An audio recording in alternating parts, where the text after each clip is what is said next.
তো তোমরা অনেকেই অপেক্ষা করেছিলে সোনা বাবার ছোট্টখাট্টো বার্থডেটার দেখার জন্য, যে সকাল থেকে আমরা কি করেছি না করেছি। তো সকালবেলা তো ঘুম থেকে উঠে সবাই ফ্রেশ হয়ে একটু গায়ে জল ঢেলে দুজনাই ছেলেকে রেডি করিয়ে বেরিয়ে পড়েছিলাম একটু পুজো দিতে, কারণ প্রত্যেক বছরই সোনা বাবার জন্য আমরা পুজো দিই ওখানে মায়ের মন্দিরে। তো তবে এখানে আমি এখনও মায়ের মন্দিরটা দেখিনি কোথায় আছে, অবশ্যই আছে নিশ্চয়ই, কিন্তু এখানে সামনেই ছিল বজরংবলীর মন্দির। তো ওখানে আমার অনেক দিন থেকেই যাবে থেকে এসেছি, যখন থেকে দেখছি ওখানে পুজো দেওয়ার খুবই ইচ্ছা ছিল। তো ভাবলাম যে চলো না ওখানে গিয়ে একটু পুজো দিয়ে আসা যাক।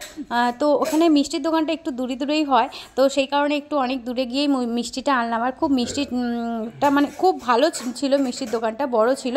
আর কি বলো তো, এখানে আগেও বলেছি কিলো দরে এখানে মিষ্টি পাওয়া যায়। তো 1200 টাকা কিলো, 500 টাকা কিলো এরকমভাবে মিষ্টি পাওয়া যায়। তো মিষ্টি নিয়ে চলে এসেছে, আর খুব ভালো ছিল মিষ্টিটা। তো এখান থেকে মিষ্টিটা আমরা নিয়ে উঠে পড়লাম মন্দিরে যাওয়ার জন্য। তো দেখো দূর থেকে একটু মন্দিরটা তোমাদের সাথে শেয়ার করে দিলাম, একদম রোডের ওপরেই ছিল।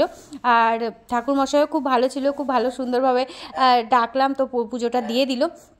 আর সামনেই ছিল ফুলের দোকান, সেখান থেকে ফুলও নিয়ে নিয়েছিলাম। আর এখানে না এক ধরনের মালাও পাওয়া যায়, মানে সেগুলো হলো কোনো পাতার মালা। সত্যি বলতে পাতার নামটা আমি এখনও জানি না, যদি কেউ জেনে থাকো অবশ্যই জানিও। আর আমি যখন জেনে যাব তখন অবশ্যই তোমাদের সাথে শেয়ার করে দেবো পাতার নামটা। তো চলো এখানে পুজো দিয়ে নিই, 3 রকমের মালাও নিয়ে নিয়েছি। এবার ভিতরে ঢুকে পুজোটা দেবো, যেটুকুনি পারবো তোমাদের সাথে সেটুকুনি শেয়ার করছি, মানে যেটুকুনি পেরেছি সেটুকুনি তোমাদের সাথে শেয়ার করছি। তো পুরোটাই সকাল থেকে পুরো রাত্রির অবধি কীভাবে সোনা বাবার জন্মদিনটা কাটলো সেটাই তোমাদের সাথে শেয়ার করলাম। তার কারণ হলো এই জন্মদিনটা পুরোটাই আমার জন্য আলাদা লাগলো, তার কারণ অনেকটা দূরে আছি আমরা বাড়ির থেকে, অনেকটাই দূরে। আর এভাবে কোনো দিনই আশা করিনি সোনা বাবার জন্মদিন পালন করব। তো যাই হোক, এটা একটা অন্যরকম অনুভূতি হলো আমাদের জন্য। তো সোনা বাবা তোমরা অনেক আশীর্বাদ করো জানি, আর ভগবানও আশীর্বাদ করে, নিশ্চয়ই একদিন সুস্থ হবে।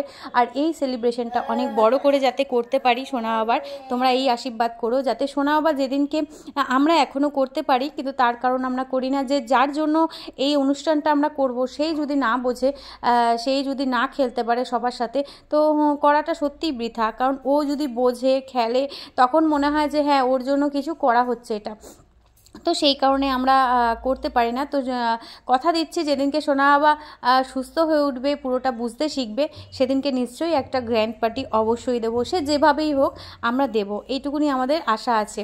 তো যাই হোক, এখানে তো অনেক রকমের ঠাকুরই আছে, সব ঠাকুরকেই আমরা ফুল দিয়ে একটুখানি পুজো দিলাম। তো খুব ভালো লাগলো। এখানে দেখো ভোলে বাবাও ছিল, মানে সত্যি কথা খুব ভালোভাবে পুজোটা দিতে পেরেছি, একদম পরিষ্কারভাবে।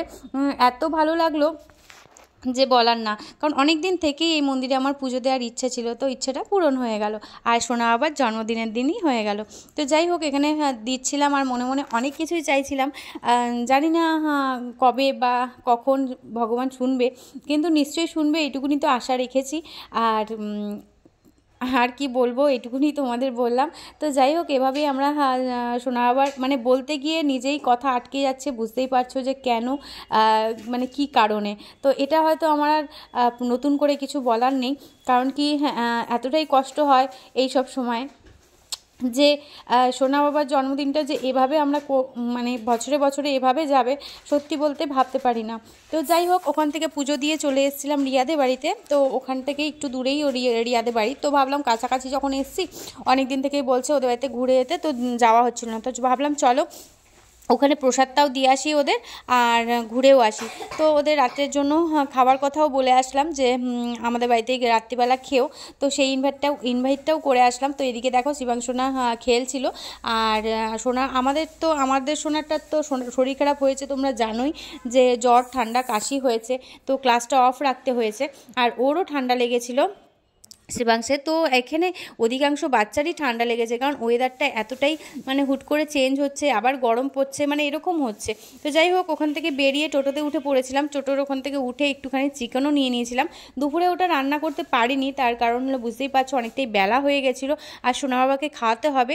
তো সোনা বাবা রাত্রিবেলা খেয়েছে কিন্তু চিকেনটা, কিন্তু দুপুরবেলা সব সাজিয়ে গুছিয়ে ওকে দিয়েছিলাম, যেটুকু পেরেছিলাম, আমার থেকে যতটুকু হয়েছিল এখানে এসে ততটুকুই করেছিলাম। তো এই বালিশটা দেখছো, এটাই মেন দেখানোর, যে এই বালিশটাও সোনা বাবার জন্য কিনে নিয়ে এসেছি। কারণ কি এখানে তো দুটো পিলো আছে, ওকে চাদর ভাঁজ করে দিচ্ছিলাম, কিন্তু অত উঁচুতে পিলোতে শুতে পারছিল না, তবে এটা তো কমফোর্টেবল ফিল করলো, আসার সময় ওর জন্য কিনে নিয়ে এসেছিলাম বালিশটা। আর এইদিকে দেখো 5 রকমের ভাজার জন্য কেটে নিয়েছিলাম কুমড়ো, ফুলকপি, গাজর, বেগুন আর আলু এই 5 রকমের ভাজা করবো বলে ইন্ডাকশানে বসিয়ে দিয়েছিলাম, কারণ 5 রকমের ভাজা আর ডাল। আর সত্যি বলতে মনটাও খুব খারাপ ছিল সেই মুহূর্তে, তোমাদের কি করে বোঝাবো যে মাছ পাচ্ছিলাম না। সকালে জিজ্ঞেস করলো মাছ নেই, বিকেলে পাওয়া যাবে, তো বিকেলে কি করে ওকে ভেজে সব রকমভাবে সাজিয়ে দিই, এটা একটু খারাপ লাগছিলো। ওই দেখে দেখো সোনা বাবা দাঁড়ানোর চেষ্টা করছে, ওর বাবার সাথে কোল থেকে নেমে পড়ছে, কোলে নিয়েছে, কোল থেকে নেমে পড়ছে। তো ওই জন্যই বলছিলাম মনটা খুবই খারাপ ছিল। আর তোমরা কালকে ভিডিওতে দেখেছিলে যে হ্যাঁ রিজিতাদি মাছ নিয়ে চলে এসেছিলো, কারণ রিজিতাদি সকালবেলা ফোন করেছিল, তো শুনেছিল যে এই ঘটনা, তো জানতামও না যে দিদি মাছ নিয়ে চলে আসবে। তো দেখো আমার এদিকে ভাজা হয়ে গেছিলো, ডালও হয়ে গেছিলো, তারপরে মাছটা যে হট করে চলে আসবে ভাবতেই পারিনি। তো যাই হোক, ভগবানের কাজ ভগবান করে। ভগবানও চেয়েছিল যে সোনা বাবা একটু মাছ মুখে দিক আজকের দিনে, তো সেই কারণেই মাছটা ওর জন্য ঠিক চলে এসছে, সে যেদিক থেকেই হোক। তো যাই হোক, ওখানে তোমাদের রান্নাটা দেখিয়ে দিলাম। আর দিদির ভিডিওটা তো আগেই তোমরা পেয়ে গেছো।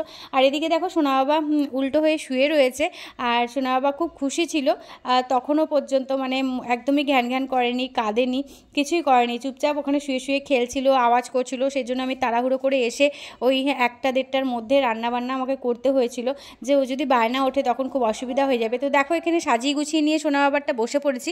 তো সেই মুহূর্তে আর পায়েসটা করে উঠতে পারিনি, তার কারণ অনেকটাই বেলা হয়ে গেছিলো, 2:30 বেজে গেছিলো। কালকে সোনা বাবার খেতে একটু দেরিই হয়েছে বলতে পারো, কারণ অনেকটাই সকালবেলা বেরিয়েছি, পুজো দিলাম ওখানে, তারপর ওদের বাড়িতে গেলাম, এই করতে করতেই আমাদের অনেকটা বেলাই হয়ে গেছিলো। তো সব সেরে 2:30টার সময় রান্না করে উঠে তাড়াতাড়ি করে আমি ভাবলাম থাক পরে পায়েসটা করব। তো সেই কারণে দুপুরবেলা পায়েসটা আবার বসিয়েছিলাম, সেটা তোমরা রাতে দেখতে পাবে, পায়েস চিকেন এগুলোও রাতে দেখতে পাবে। তো যাই হোক, এখানে যে যতটুকুনি পেরেছি সাজিয়ে দিয়েছি, তোমরাই বলো কমেন্ট করে যে করতে পারলাম কিনা সোনা বাবার জন্য কিছুটা। তো যাই হোক, তোমরা আশীর্বাদ করো, এটুকুই বলবো যে সোনা বাবা যেন অনেকটা বুঝতে শেখে, যাতে ওর যে সেলিব্রেশনগুলো হয় সেগুলো যাতে ও বুঝতে শেখে, এনজয় করতে পারে, বাস এটুকুই চাই। ও নিজের কাজটা নিজে করতে পারুক, এটুকুই চাই। আমি জানি কোনোদিনই আমার সোনা বাবা স্বাভাবিকভাবে উঠতে পারবে না, আমাদের মতো মায়েরা সবটাই আমরা মেনে নিয়েছি, কিন্তু তারপরেও মনে হয় যে কিছুটা নিজেদের কাজ নিজেরা করুক, ব্যাস এটাই চাই। তো যাই হোক, বলতে বলতে বুঝতেই পারছো একটু ইমোশনাল হয়ে পড়ছি। আর এখানে সন্ধ্যেবেলা সোনা বাবাকে নিউমোলাইজার করে নিয়ে বসেছিলাম, যে সোনা বাবা এখানে বসে রয়েছে। আর দেখো এদিকে কার্তিককে বললাম তুমি তাহলে একটু পেঁয়াজ টেয়াজ আদা রসুনগুলো কেটে দাও, তো এদিকে কেটে দিচ্ছিলো, যেহেতু চিকেনটা সন্ধ্যাবেলা করব সেই কারণে। তো এদিকে ম্যারিনেট করে চিকেনটা রেখে দিয়েছিলাম, আর এদিকে ও একটু কেটে দিচ্ছিলো, যেহেতু সোনা বাবাকে নিয়ে কোলে বসেছিলাম। তো যাই হোক, এদিকে ও করার পরে সোনা বাবার সাথে এরকম তোমাদের দেখিয়ে দিয়ে আমি চলে গেছিলাম রান্না করতে। তো একটু আলুর দম করেছিলাম, আর চিকেনটা করেছিলাম, আর পায়েসটা করেছিলাম। তো যাই হোক এই ছিল। তো তবে খুবই সুন্দর হয়েছিল রান্নাগুলো বললো। আর এদিকে রান্না করতে করতে মাঝখানে চলে এসেছিলাম সোনা বাবাকে খাওয়াতে, পিডিয়াশর আর দুধ। তো সোনা বাবাকে এখানে খাওয়াতে চলে এসেছি, সোনা বাবাও তো অনেক খুশি কোলে নিয়ে নিয়েছি বলে। আর তোমরা জানো ও কোলে থাকতে কতটাই ভালোবাসে, তো এত আহ্লাদি করছিল মানে বলার না, যে অনেকক্ষণ পর মাম্মা ওকে কোলে নিল। এখনও দেখছো আমি ভয়েস দিচ্ছি, আর আমার সোনা বাবা পাশ থেকে আওয়াজ দিচ্ছে, কারণ তখন তো আমি ভয়েস দিতে পারিনি সেইভাবে, সেজন্য ছোটো ছোটো ক্লিপ, আমি জানি তোমরা অনেকটাই ওয়েট করে থাকো, সেই জন্য ছোটো ছোটো ক্লিপ আমি নিয়ে নিয়েছিলাম পরে ভয়েস দেবো বলে। তো যাই হোক, এই দেখো বার্থডে সেলিব্রেশন, কার্তিক গিয়ে কেকটা নিয়ে এসেছিলো সোনা বাবার জন্য, আর এইদিকে দেখো ওরাও চলে এসেছিলো। তো দাদাকে পরে দেখতে পাবে, যেহেতু দাদা ভিডিওটা করে দিচ্ছিল। আর শিবাংশের মুখে কেক দিইনি, তার কারণ হলো ওরও শরীরটা খারাপ ছিল, বমি করেছিল, সেই জন্য শিবাংশের মুখে আজকে কেকটা দিইনি, তাই শুধু সোনা বাবার মুখে কেকটা দিয়েছিলাম। তো ওকে বললাম আমি সোনামা আজকে তোমাকে দিতে পারলাম না কেকটা, যেহেতু ও বমি করেছিল শুনলাম, সেই জন্য ওকে আর দিইনি। তো এদিকে বার্থডে সেলিব্রেশনটা খুব ভালোভাবেই হলো। আর রিয়া যে গিফটটা নিয়ে এসেছিলো অবশ্যই তোমাদের সাথে একটু শেয়ার করে দেবো, তা না হলে ঠিক ভালো লাগবে না। তো যাই হোক, সোনা বাবাকে কোল থেকে উঠিয়ে দিয়ে হাতটা ঠিক মুছে নিলাম, তারপরে রিয়া দিচ্ছিল সোনা বাবাকে গিফট। তো দেখো সোনা বাবার গিফটটা খুব সুন্দর হয়েছে, একটা সোয়েটার টাইপের, মানে সোয়েটার টাইপের কি সোয়েটারই বলতে পারো, আর খুব সুন্দর হয়েছে। আর প্যান্টটা দুটোই খুব সুন্দর হয়েছে, একটু বড় হয়েছে গেঞ্জিটা, কিন্তু মানে বড় হোক কিন্তু ছোট না হলেই হলো, যেহেতু ছোট হলে আবার চেঞ্জ করার একটা ঝামেলা থাকে। তো সেই কারণে খুব সুন্দর হয়েছে দুটো জিনিসই, আর ঠান্ডার মধ্যে খুব ভালো লাগবে পরে। তো তোমাদের একটু খুলেও আমি দেখিয়ে দিলাম যে কেমন লাগবে। তো ওরাও বলছিল দেখো ঠিক হবে কিনা সাইজে, আমি বললাম হ্যাঁ একদম পারফেক্ট হবে, একটু বড় হবে তবে কোনো ব্যাপার না, ছোট হলেই সমস্যা হয়ে যায়। তো যাই হোক, ওকে একটুখানি রিয়াকে একটু থ্যাংক ইউ বলে দিলাম, তো তোমাদের একটু শেয়ার করে দিলাম, তবে ভয়েসটা পরে দিলাম। আর এইদিকে দেখো দাদা দাঁড়িয়ে আছে, তখন তো দাদাকে দেখাতে পাইনি, আর ও এদিকে শুয়ে রয়েছে। আর ঘরে অনেকটাই গরম ছিল, সেজন্য সোয়েটার পরানো হয়নি। আর এদিকে দেখো রাত্রে একবারে চলে এসেছি, ওরা তো চলে গেল খাওয়া দাওয়া করে, তারপরেই তোমাদের সাথে শেয়ার করতে পেরেছি, ভুলে গেছিলাম মেন ব্যাপার। এদিকে দেখো চিকেনটা, আর ওদিকে আলুর দমটা শেয়ার করতে ভুলে গেছি, আর এদিকে চিকেনটা তোমাদের সাথে শেয়ার করলাম, আর পায়েসটাও তোমাদের সাথে শেয়ার করে দেবো। কারণ কি সত্যি বলতে তখন না একদমই মাথায় ছিল না যে ভিডিওটা আমার করা হয়নি, কারণ রান্না করে এসেই তাড়াতাড়ি করে রেখে ঢেকে তারপরে সোনা বাবাকে কোলে নিয়ে নিয়েছিলাম, এই জন্য খেয়ালই ছিল না যে এ বাবা আমি তো তোমাদের সাথে শেয়ার করতেই ভুলে গেছি। তো যাই হোক, এদিকে পায়েসটাও শেয়ার করে দিলাম। তবে এখানে গোবিন্দভোগ চাল আমি পাইনি, সেই জন্য বাসমতি রাইস দিয়ে আমাকে পায়েস করতে হয়েছে। তবে খুব ভালো হয়েছে বললো, সত্যিই সবাই বলেছে খুব সুন্দর হয়েছে। তো যাই হোক, যতটুকুনি পেরেছি যেভাবে পেরেছি সেটাই তোমাদের সাথে শেয়ার করে দিলাম। আর এদিকে দেখো একদম গুড নাইট করতে চলে এসেছিলাম। সত্যি বলতে তখন আর ভিডিও করার একদমই ইচ্ছে ছিল না, তার কারণ হলো সোনা বাবার শরীরটা অনেকটাই খারাপ হয়ে গেছিলো রাত্রিবেলায়, কারণ জ্বর এসেছিল, কাশ ছিল, নাকে হ্যাচি হ্যাচি করছিল, তো এখনও হয়তো হালকা কাশির আওয়াজ পাচ্ছ। তো সেই কারণে একটু মুডটা অফও হয়ে গেছিলো, ভালো লাগছিল না আমার কিছু। আর তোমরা তো আগাগোড়াই জানো সোনা বাবার কিছু হলে সত্যি আমার কেমন যেন মনটা হয়ে যায়, মানে কিছুই ভালো লাগে না তখন, খেতে শুতে ঘুমাতে কিছুই ভালো লাগে না। তো যাই হোক, সোনা বাবাকে সাথে নিয়ে গুড নাইট বলতে তোমাদের চলে এসেছিলাম, কিন্তু তখন আর বলতে পারিনি, সেজন্য আজকেই তোমাদের সাথে টাটা করছি। তো ভিডিওটা কেমন লাগলো অবশ্যই কমেন্ট করে জানাবে, আর আশীর্বাদটা সবসময় সোনা বাবার মাথার উপর রাখবে, যাতে সোনা বাবা সুস্থ হয়ে উঠতে পারে। সবসময় যেটাই চাই তোমাদের কাছে, সেই একটাই আমার চাওয়া। তো যাই হোক, চলো ভিডিওটা কেমন লাগলো অবশ্যই একটা সুন্দর কমেন্টের মাধ্যমে জানিয়ে দিও। টাটা, সবাই ভালো থেকো, সুস্থ থেকো অ্যান্ড হ্যাপি থেকো। টাটা।